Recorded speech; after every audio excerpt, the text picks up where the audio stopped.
ये कहानी है लक्ष्मण की, जो एक छोटे से गांव में रहने वाला गरीब किसान था। लक्ष्मण के पास सिर्फ कुछ बीघा जमीन थी, जिस पर वह और उसका परिवार निर्भर था। उसकी आर्थिक स्थिति बहुत खराब थी, लेकिन उसकी मेहनत में कोई कमी नहीं थी।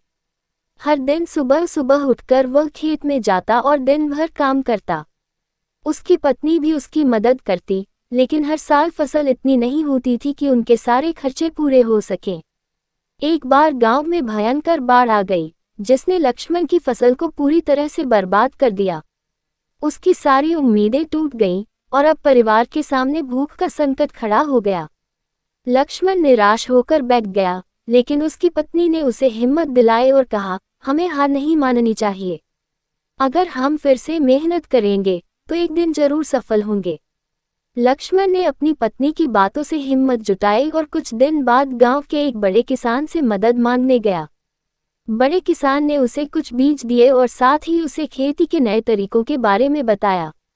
लक्ष्मण ने उन तरीकों को अपनाया और मेहनत से फिर से खेती करना शुरू किया। इस बार किस्मत ने भी उसका साथ दिया। मौसम अच्छा रहा और उसकी फसल बेहतरीन हुई।